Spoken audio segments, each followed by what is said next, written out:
2341. I'm unfortunately from Yadkinville.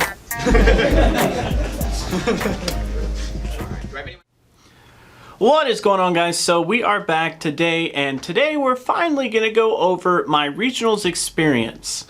So I did ask you guys in a deep dive a few days ago. I usually put these kind of questions at the very end of the video. So either way, today, based on your guys' feedback from a deep dive, we are going to split this video into two parts. These are going to be sort of lengthy in themselves just because there is a lot to talk about with setup, and then we're going to go through and actually watch our battles. Hopefully you guys will get some sort of enjoyment out of these. I will go ahead and tell you straight up front, I'm not impressed with my regionals. I am pretty bummed out that I did not achieve my own personal goal. I did have a personal goal to at least win more than I lost. I was not looking to full-on win the entire regionals.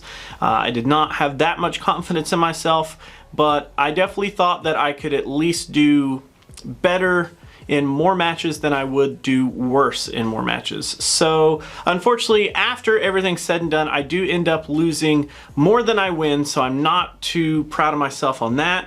If you are the keyboard warrior out there, yeah, I see you. You may want to just go ahead and put your keyboard down, as I have beaten myself up plenty and I don't need your hateful comment. So let's actually get into my team, and I'll kind of explain some of the choices that I had for my team here. So first thing that we actually have is Lantern. Lantern was running Charge Beam, Thunderbolt, and Hydro Pump. So I've ran Charge Beam for as long as I can remember on Lantern. I really like Lantern, setting up with Charge Beam so that I can get to both Hydro Pump and Thunderbolt so much quicker. Water Gun definitely does have its place, but it's definitely not for me. I like the speed, I like the kamikaze-ness of Charge Beam way better than I like Water Gun, so I personally like Charge Beam, Hydro Pump, and Thunderbolt on my Lantern. It's an exact 1500, so I had no reason not to run it. It's a super tank. It was the first of two water options that I had on the team, but its main goal was to basically target the Azumarill, which does have a weakness to electric, and it also warded off a lot of Charizards if there were any to appear. I did have a pretty decent matchup against that. Plus, it wasn't great, and you guys will kind of see in a couple of matchups with Alolan Marowak, it wasn't amazing in that matchup because of Bone Club, but it was kind of like one of my only options for it. So I just kind of ran with it and tried to shield Bone Club as much as possible. Our next Pokemon is Skarmory here. So Skarmory was a duh choice for everybody. Skarmory was a great pick. It has some great resistances. It's only really weak to electric and fire, so there wasn't a whole lot of point in not running it. I did decide to run Skarmory over Altaria just for the simple fact that it would be a lot more resistant in a lot of other matchups in the regionals, so I felt like it would be pretty nice to just run Skarmory. If I could go back, I definitely think that Flash Cannon would have been a great addition. As you can see here, I only have Air Slash and Sky Attack. I probably should have had Flash Cannon for a couple of different matches, but I just didn't, so it just kind of ended up putting me behind in a couple of different matchups because Flash Cannon does pump out just a little bit more damage, even though it is going to be resisted in the mirror match. It definitely would have helped me in a couple of different scenarios, but I didn't even think to buy it before I went into the regionals, and after I realized that I needed it, I thought it was pretty crummy if I bought it and then started using it in between rounds, so I was just like, nah, it is what it is, you know. I got what I got, and I'll use what I got. So our next Pokemon is Azumarill here, and as you can see, I did go with Bubble, Ice Beam, Play Rough. There's a lot to be said about the Hydro Pump build, as you can have a pretty good matchup up against Skarmory with it, but I definitely really like the Ice Beam, being that usually I switch into Azumarill to kind of farm. One of my own personal critiques is that I'm so scared to give up switches. So if I switch, then it really makes me feel like I'm already so far behind. And I'm usually I'm usually gonna at least try to farm out enough energy to have energy stored, even if it's a bad matchup. As long as I'm not gonna just like immediately get deleted. I'm usually pretty bad at waiting to switch. I usually wait too long in what I can tell, so I do actually like having that Ice Beam, considering that I'm gonna try to stick around until I can at least get the energy saved up for it, so that if I have to bring it back in to an unfavorable matchup like with Venusaur or anything like that, I can pretty much just have Ice Beam ready to go. Our next Pokemon is Ivysaur, and so long story short, I don't have a Venusaur with Frenzy Plant that's under 1500, and honestly, like, Ivysaur is pretty much just as good in my opinion. There are a couple of things that can go wrong with Ivysaur that Venusaur doesn't necessarily have to worry about, but like in the main matchup that I was worried about with Ivysaur was going to be the Azumarill matchup, and in the Azumarill matchup it does just fine, and it even actually wins with more of its HP percentage than Venusaur does, so I felt like it wasn't a bad option to just go ahead and have Ivysaur. I mean, in the mirror match with Venusaur, it's probably not the best option that you want to have. It's probably better to switch into Skarmory or something of the like. So I honestly went with Ivysaur literally just because I didn't have a Venusaur, but I felt like Ivysaur was the next best option. Then I have the Steelix here, so like literally like a couple of hours before the tournament started, I actually had a lucky friend with a Shieldon that was willing to trade me the Bastiodon, and I got to thinking and I got to looking at some like prior tournament results, and I was like, I don't know if I really want to like run Bastiodon at this point. And from what I saw, there were a ton of Melmetal appearances just everywhere. I was seeing like every team almost was just really favoring the Melmetal, just because it is so good up against the Skarmory, and plus it has some pretty favorable matchups up against the Azumarill in some scenarios. So I saw that Melmetal was a pretty big deal, and I was like, I mean, I honestly don't have anything for the Melmetal, so even if I were to go Bastiodon here, I would have to invest in that already to get it up to the CP that it needs to be. Then I would in turn still have to buy the second move to get Flamethrower to at least have anything to be good up against the Melmetal. Or I can run Steelix here with Dragon Tail, Crunch, and Earthquake. It at least does decent up against the Melmetal. It does do pretty freaking good up against the Melmetal, and I was thinking like I'd much rather have that covered than possibly bring Bastiodon and not even use him. Based on like everything that I was reading, it was literally Bastiodon was there just as a threat. It wasn't even used that often, so I was like, well, if that's the case, I'd much rather have a usable Pokemon in Steelix up against the Melmetal rather than not having anything. And then our last Pokemon here is Medicham, and actually Medicham is the only thing that I had for Melmetal, but I really didn't feel comfortable only having Medicham for the Melmetal, considering that Melmetal was going to be a bigger threat up against more of my Pokemon than I'd like. It was actually going to be good up against Skarmory and Azumarill right off the bat, and then I basically like had only a Medicham to go up against it, and Medicham is going to be used for so much more than just Melmetal, so I definitely wanted to have a second answer for it only besides Medicham. So Medicham, I mean, what more can you say about him? He's literally like the bee's knees when it comes to the Great League. Luckily, one day I was raiding back in October,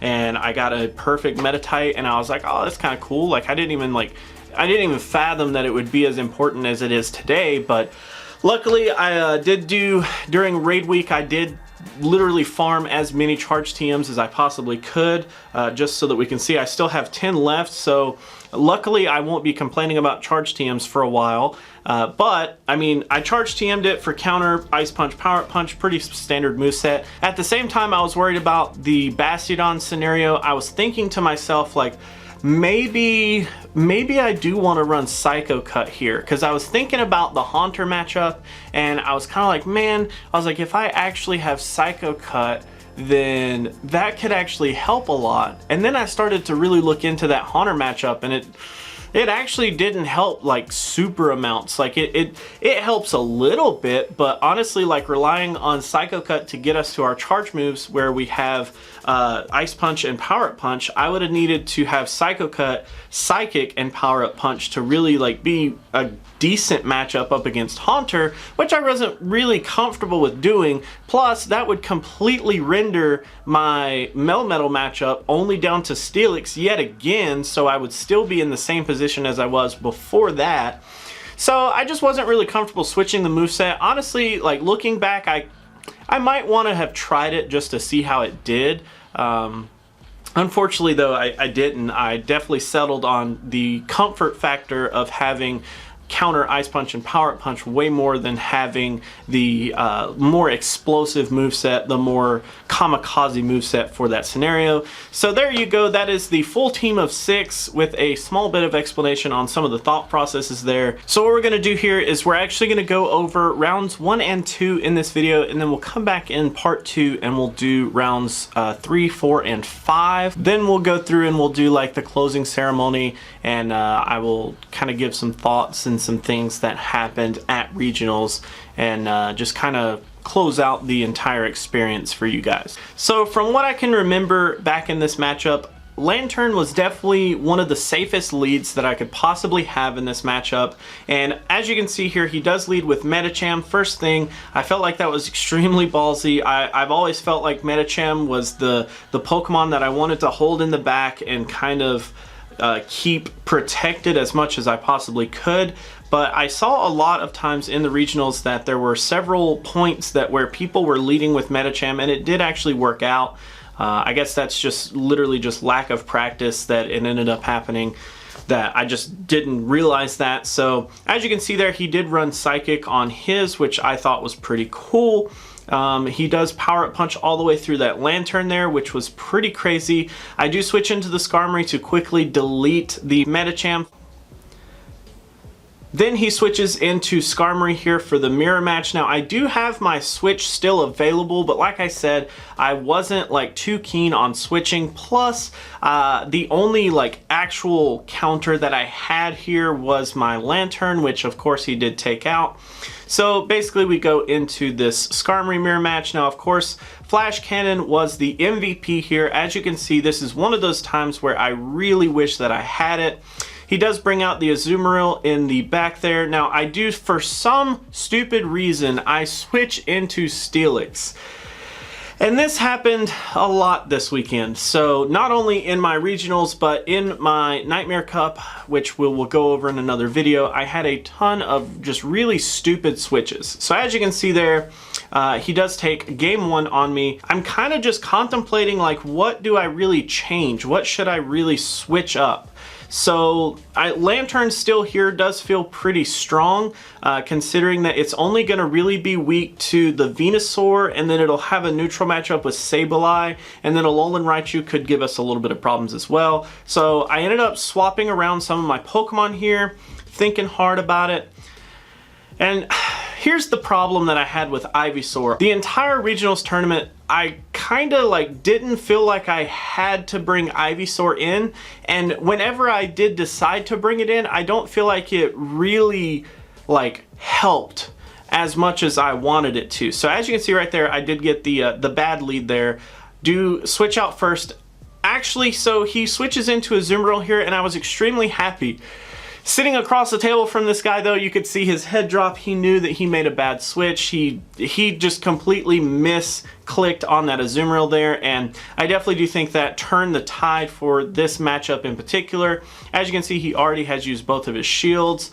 I'm sitting pretty nice with my Lantern charged up here, hoping to get rid of this Azumarill rather quickly. And the only thing he has is the Medicham to really combat that. As his Skarmory's in the back, his Skarmory's going to have a big problem here. Now, I'm really contemplating on keeping this Lantern. I should have remembered, honestly, if I was, thinking back, I should have remembered that his Skarmory was in the back, so I probably needed to save that Lantern a little bit more than I tried to. So we do go into the Skarmory mirror match here yet again. Going back into this, he's basically just gonna Flash Cannon away as much as he can. He knows that the Flash Cannon is way better in the mirror, which is very, very true. As you can see there, trying to chip away any kind of damage. He is going to take out the Skarmory. And the Ivysaur comes out just trying to at least get something off. I knew that the poison would do a lot less damage than the grass type would. The poison is going to be harder resisted than the actual grass type damage. So now we're going into game 3 here. I'm sitting there contemplating, and unfortunately, since I am recording this almost a full week later, I don't remember all of the thoughts going into this, but sitting there trying to just contemplate on what we should go with. I do decide to go with Steelix as my lead, and hopefully it does kind of pay off here. I'm not too worried about the Skarmory matchup. I don't really have anything to really combat it, so it's kind of just like we're butting heads here. But I at least try to go through and break some of the shields, at least try to do a little bit of damage with Crunch here, and it's just kind of a stalemate with 2 steel types going head to head. Just gonna wait this out. I'm literally just saving any shields that I have. I don't really want to go with any shields. As you can see, he does switch out into the Venusaur. I do go for the Skarmory there to try to take out and Skarm. What was it that PvP Steve said? He said Skarm the farm here. So going to take out that Venusaur with no big deal. He does bring out his Skarmory, and like I said, you know, this is the old fabled tale of Skarmory versus Skarmory. I feel like I did go up against it quite a bit in this early part of the tournament here. So I have no reason to not shield these. I definitely need to keep my Skarmory alive, as it is my best option up against the Medicham here. Just going to go ahead and shield both of these power-up punches. Probably could have tanked the first one if I really wanted to. Looking back, I probably should have, considering that I lost my Skarmory there. Probably should have tanked the first one and then shielded that second one there. I don't know exactly how that would have turned out, but Medicham versus Medicham, as you can see there, do take out the win for round 1. And in round 2 here, I honestly don't feel comfortable pronouncing the name. I'm gonna butcher it. I'm just gonna say Himu, if that's okay with everybody. As you can see, a pretty solid team here. It's pretty meta all around. The Melmetal, the Haunter shows up here. Skarmory, Azumarill, Medicham, of course, very meta in every way. And this is kind of what my team was. In my opinion, this is what I thought of as the ideal team to go up against, so I felt pretty comfortable, but I have to give credit where credit's due. Himu here was like such a good opponent. Like, she was so meticulous. She sat and she thought about every single thing. She was very thorough in all of her decision makings, which made it so much funner to me to actually play. And that's honestly the reason that this entire round was so much fun. I loved playing up against Himu here. This was a great match. So here we go, leading off with Skarmory. She does end up losing that lead-off choice. She does get forced to switch. Now she's going into the Azumarill, which I charged up enough to at least have a Sky Attack ready. So I knew that the Azumarill wasn't gonna like hard counter me. I knew that I could at least get some energy there. Now here I'm contemplating, like, do I really want to waste shields this early on? I'm having to tank all these freaking play roughs, but I tried to at least get enough energy to apply 2 shields back to back to see if I could trick her into at least getting off 1 shield. And it does end up working in the beginning there, and I did end up taking out the Azumarill, and then the Skarmory pops in here with just enough energy to actually take out the Venusaur, and then it goes into this Skarmory just mirror match like before. Considering that I do have both of my shields, I felt pretty confident in this matchup. Whether she had Flash Cannon or not, I was going to be able to shield most of the damage here, and I felt pretty good about it. So we're just going to wait until this Skarmory mirror match is over, and that should be game 1.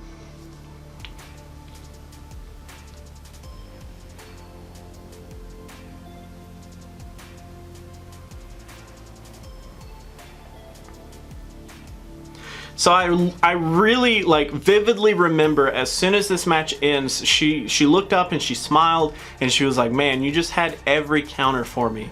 And luckily, yeah, I did actually choose a really well-rounded team based on what she brought into the match. So from that point, I was kind of getting a little bit more confident with it, but I was still trying to not like have a big head and say, okay, I've got this, let's not just write this off.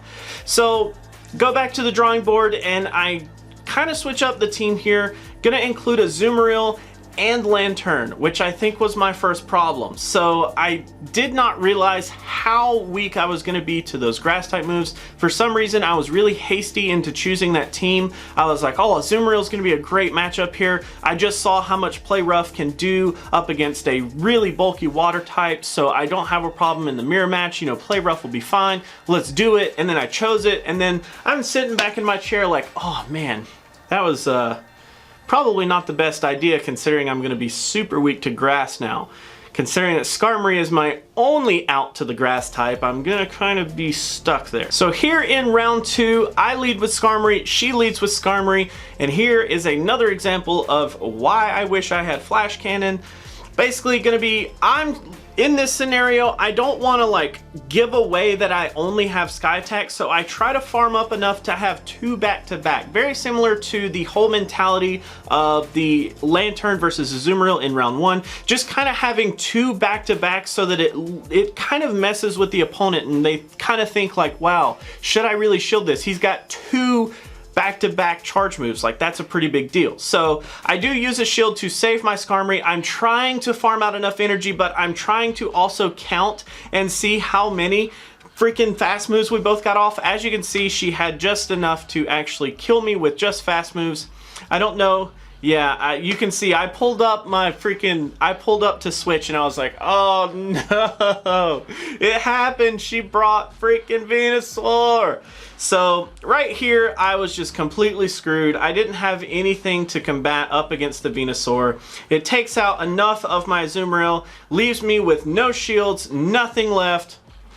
Whew. She dominated that round. So very, very good round. So now going into round 3, I'm like, all right, I really, really need to be thinking here. I got to think hard, got to think ahead, try to get ahead of my opponent as much as I possibly can.